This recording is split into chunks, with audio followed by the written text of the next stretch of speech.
Olá, como vão todos? Espero que todos estejam bem, com saúde e em paz. Nós vamos iniciar mais este estudo da doutrina espírita com a prece que Jesus nos ensinou. Pai nosso, que estais nos céus, santificado seja o teu nome. Venha a nós o teu reino, seja feita a tua vontade, na terra como nos céus. O pão nosso de cada dia dai-nos hoje. Perdoa, Senhor, as nossas dívidas, na medida em que perdoamos aos nossos devedores. Não nos deixes cair em tentação, livra-nos do mal, que assim seja. Nós vamos dar sequência ao estudo que estamos fazendo da Gênese, é o livro de Allan Kardec, um livro da doutrina espírita. Nós estamos tratando do capítulo 1, o caráter da revelação espírita, e no último episódio nós lemos até o item 52 desse capítulo. Vamos iniciar no item 53. Sigamos com a leitura. De todas essas coisas originou-se dupla corrente de ideias, umas dirigindo-se das extremidades para o centro, as outras encaminhando-se do centro para a circunferência. Desse modo, a doutrina caminhou rapidamente para a unidade, malgrado a diversidade das fontes donde promanou. Os sistemas divergentes ruíram pouco a pouco, devido ao isolamento em que ficaram. Diante do ascendente da opinião da maioria, em a qual não encontraram repercussão simpática.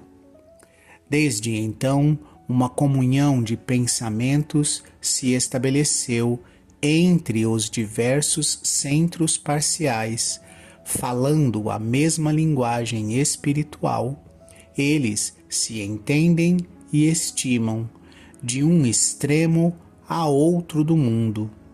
Sentiram-se assim mais fortes os espíritas, lutaram com mais coragem, caminharam com passo mais firme, desde que não mais se viram insulados, desde que perceberam um ponto de apoio, um laço a prendê-los à grande família.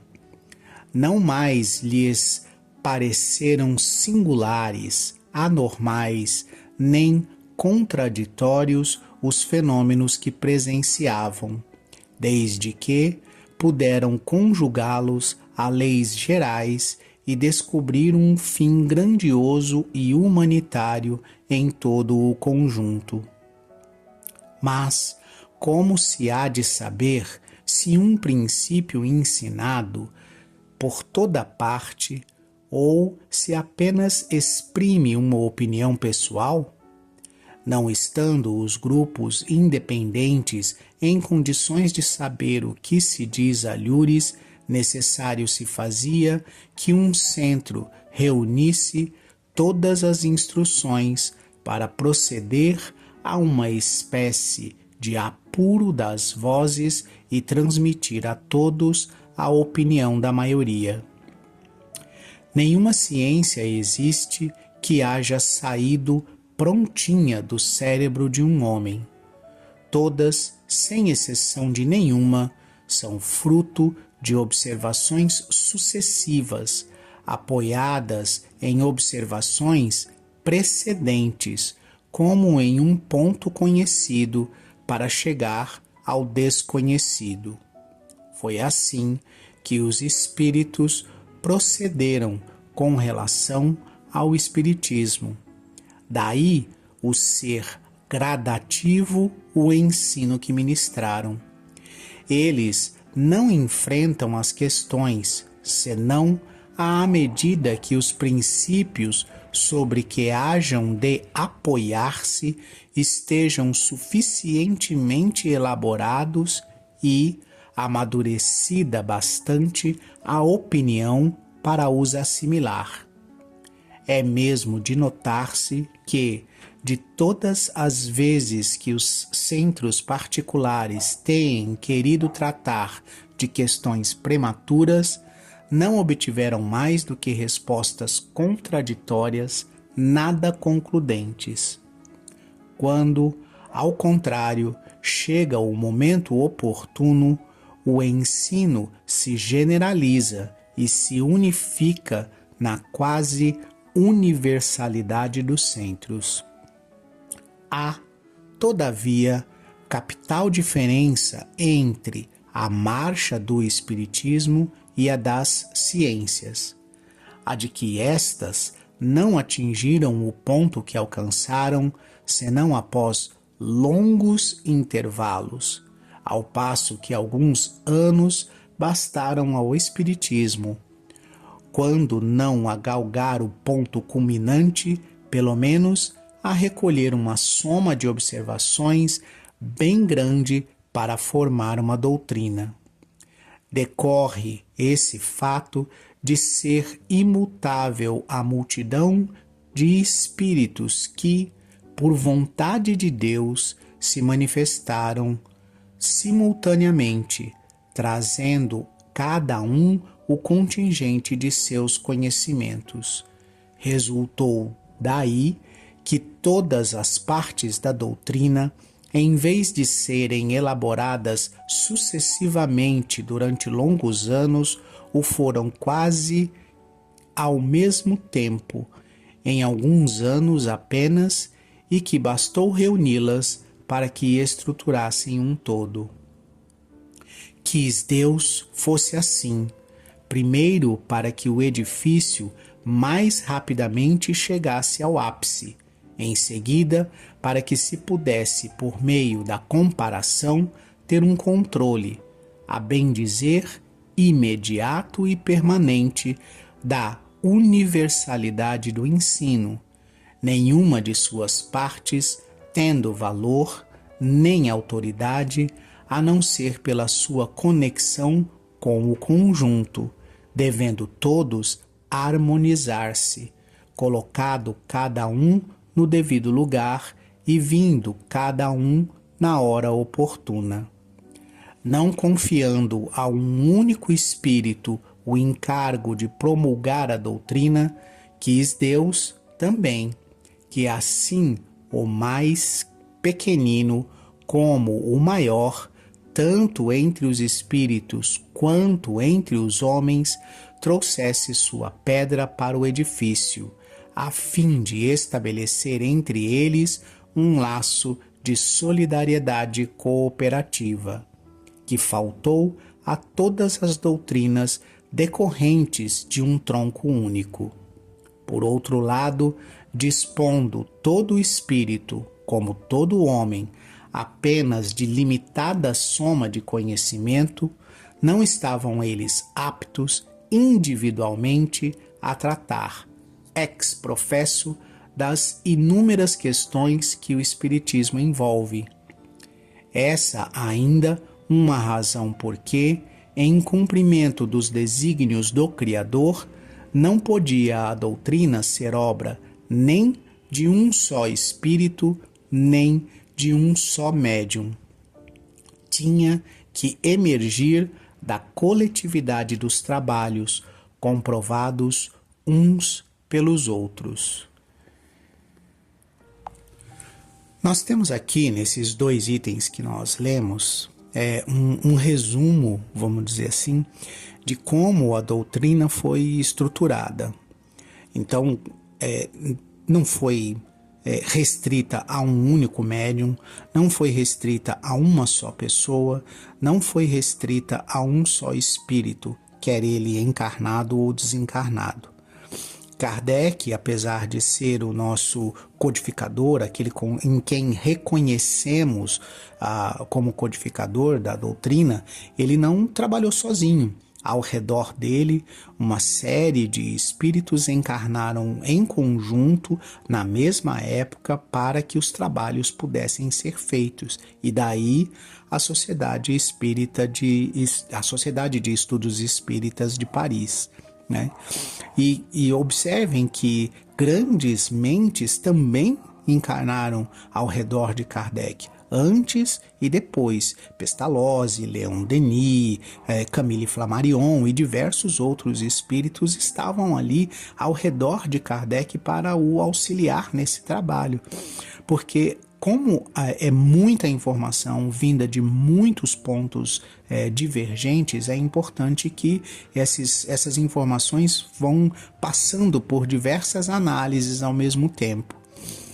Observa que os ensinos, eles seguiam a um método pedagógico que vinha da espiritualidade, ou seja, o ensino, o conceito, o conhecimento só era aprofundado quando a opinião geral estava formada para uma base para aquele conhecimento. Então, a gente não pode imaginar que tudo foi acontecendo ao acaso e à revelia de um planejamento. Não, foi tudo cuidadosamente planejado, tudo executado de maneira cautelosa para que as ideias ganhassem corpo e conjunto, para que a doutrina se formasse a partir de múltiplas fontes, mas de um centro único. Então observa que das múltiplas fontes que ele chama ali no começo do texto de circunferência, né? Então é como, para vocês entenderem, é como se fossem as bordas da pizza, né? Então você tem ali aquele monte de centros ao redor de um grande conjunto de ideias, e você tem diversos médiums recebendo centenas de comunicações ao longo de vários anos, e todas essas comunicações, elas não estão vindo só de espíritos evoluídos, só de espíritos esclarecidos. Não, elas estão vindo de todas as direções e de todas as classes de espíritos. Espíritos que têm profundo conhecimento, mas que mesmo tendo grande conhecimento numa determinada área, não têm tanto conhecimento em outra área, né? Espíritos que não têm nenhum conhecimento, apenas relatam as próprias experiências. Espíritos que estão em condições, vamos dizer assim, felizes e satisfeitos com a condição que estão e estão progredindo, e espíritos que ainda estão recalcitrantes e enervados e raivosos e com desejo de vingança. É óbvio que a qualidade e o linguajar desses espíritos é diferente. Eles vão tratar os assuntos de forma diferente. Um espírito que está revoltado não vai ver a justiça divina da mesma maneira que um espírito que está esclarecido. E esses diversos pontos de vista é que dão o corpo do conjunto de conhecimentos, porque você dando voz a todas as pessoas, dando voz a todos os espíritos encarnados e desencarnados, cada um traz um pedacinho do seu próprio conhecimento, da sua própria experiência, para formar o todo do conhecimento da doutrina. Ao mesmo tempo, entre os encarnados, a gente também tem uma diversidade de pessoas, né? Pessoas que tiveram acesso ao estudo, que têm capacidade de raciocínio, de filosofia, de lógica, e foram assim, estimulados durante a vida para esse tipo de situação.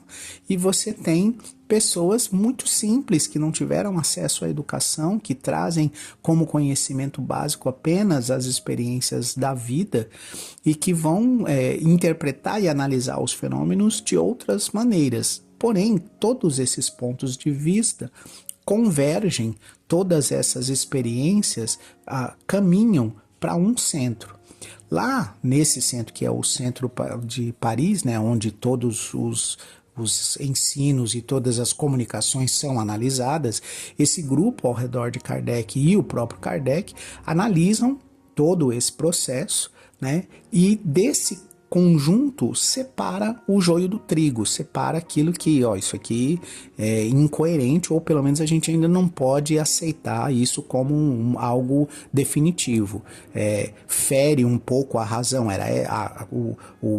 O fiel da balança aqui é sempre a razão, o raciocínio, a lógica, né? Então, se aquilo feria o raciocínio, se aquilo não ia muito em direção a algo racional, a algo cientificamente comprovável, ou que pelo menos tivesse alguma base para ser cientificamente comprovado, não é que ele era jogado fora, ele era deixado de lado e aguardava-se novas comunicações para ver se as novas comunicações iriam retirar aquilo, isso aqui realmente é falho, isso aqui realmente não é coerente, essa é uma resposta errada, ou se as novas comunicações iriam corroborar aquilo que aparentemente num primeiro momento parecia errado, mas que depois, com novos conhecimentos, novas revelações, passava a ser coerente, passava a ser lógico.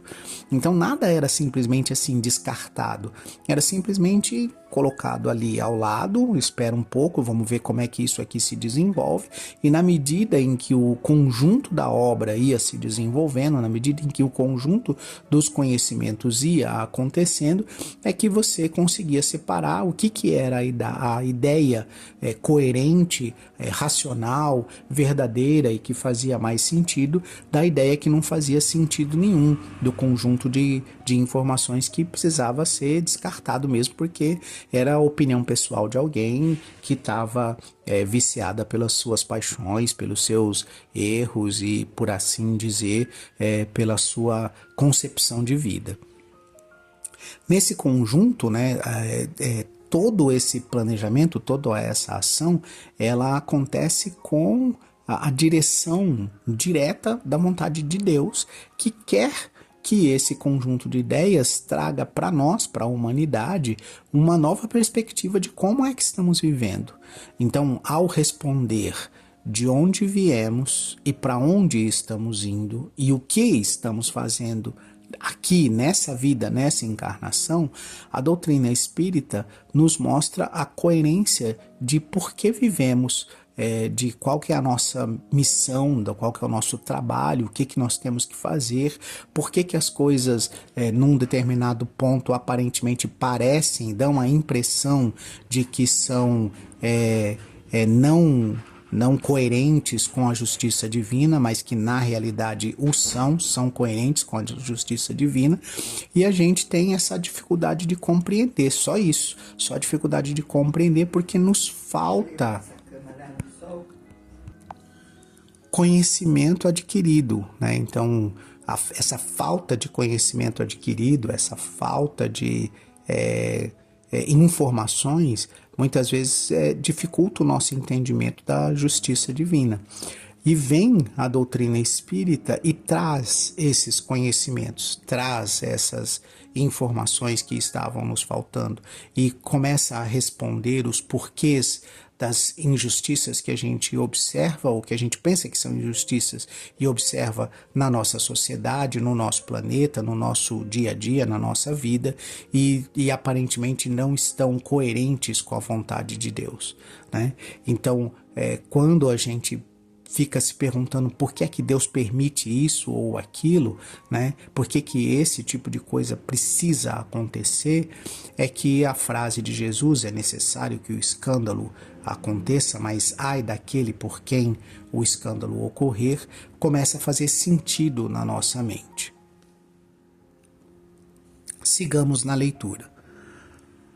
Um último caráter da revelação espírita a ressaltar das condições mesmas em que ela se produz é que, apoiando-se em fatos, tem que ser e não pode deixar de ser essencialmente progressiva, como todas as ciências de observação. Pela sua substância, alia-se à ciência que, sendo a exposição das leis da natureza, com relação a certa ordem de fatos, não pode ser contrária às leis de Deus, autor daquelas leis. Quais leis? As leis da natureza. As descobertas que a ciência realiza longe de o rebaixarem, rebaixar quem? Rebaixar o Espiritismo, então, longe de o rebaixarem, glorificam a Deus, unicamente destroem o que os homens edificaram sobre as falsas ideias que formaram de Deus. O Espiritismo, pois, não estabelece como princípio absoluto senão o que se acha evidentemente demonstrado, ou o que ressalta logicamente da observação. Entendendo com todos os ramos da economia social, aos quais dá o apoio das suas próprias descobertas, assimilará sempre todas as doutrinas progressivas de qualquer ordem que sejam, desde que hajam assumido o estado de verdades práticas e abandonado o domínio da utopia, sem o que ele se suicidaria. Deixando de ser o que é, mentiria à sua origem e ao seu fim providencial. Caminhando de par com o progresso, o Espiritismo jamais será ultrapassado, porque, se novas descobertas lhe demonstrassem estar em erro acerca de um ponto qualquer, ele se modificaria nesse ponto. Se uma verdade nova se revelar, ele a aceitará. Então, essa é a última característica aqui do Espiritismo, e por isso o Cristo nos disse que o Consolador permaneceria conosco por toda a eternidade, é que ele não se considera como, pronto, descobri toda a verdade, conheço todas as leis, sei de tudo e tudo isso aqui está resumido no que eu contenho. O Espiritismo não trata a ciência assim, ele se vê como progressivo, né? Então, é possível que haja algum erro de interpretação ou alguma parte da doutrina que precisa ser aprimorada, e as descobertas científicas e as próprias descobertas da prática do Espiritismo vão trazer essa informação à luz. Uma vez que essa informação seja verdade, uma vez que essa informação seja coerente, uma vez que essa informação tenha o aval da razão e cientificamente possa ser comprovada ou pela lógica ou pelo experimento, o Espiritismo corrige-se daquele ponto em que ele estava ou incompleto ou errado e segue adiante, incorporando aquele novo conhecimento, assim como fez a ciência, né? Para pegar um exemplo que todos nós conhecemos, né? O átomo, quando é descoberto, a palavra átomo significa não tomo divisível, né? Então seria uma partícula não divisível. Quando se dá esse nome ao átomo, imagina-se que aquela partícula da matéria não pode ser dividida em nenhuma outra, né? E, posteriormente, essa mesma partícula foi subdividida em três, né? Em um núcleo e elétrons girando ao redor, o núcleo formado por prótons e nêutrons e os elétrons girando ao redor desse núcleo. E agora, aí, com o advento das ciências quânticas, né, da capacidade que a gente tem hoje de ir além de prótons e nêutrons, já se sabe que prótons e nêutrons são, na verdade, formados por partículas subatômicas que hoje devem estar totalizando aí um número entre 17 e 18 partículas subatômicas que, na verdade, é isso que forma o que a gente chama de prótons e nêutrons. Então, se a própria ciência, a cada descoberta, ela precisa se ajustar nos seus termos, hoje em dia o Espiritismo precisa se ajustar também às novas descobertas e sempre passar essas novas descobertas pelo crivo da razão, analisando se aquilo é coerente ou não, e na dúvida seguir o mesmo caminho do início. deixa aquele assunto de lado, aguarda-se para que novas informações, novas revelações, novas descobertas científicas chancelem, corroborem, digam, não, esse assunto aqui é realmente verdadeiro, ou desmintam, não, isso aqui, essa informação aqui está falsa. Então, a mesma lógica, a mesma maneira de raciocínio do início da doutrina espírita, ela segue hoje fazendo esse filtro de novos conhecimentos e de novas ideias.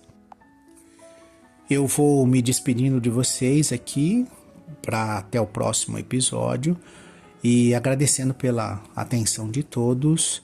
Façamos uma prece para que a nossa semana seja tranquila e calma. Pai nosso, que estais nos céus, santificado seja o teu nome. Venha a nós o teu reino. Seja feita a tua vontade, na terra como nos céus. O pão nosso de cada dia dai-nos hoje. Perdoa, Senhor, as nossas dívidas, na medida em que perdoamos aos nossos devedores. Não nos deixe cair em tentação, livra-nos do mal, que assim seja.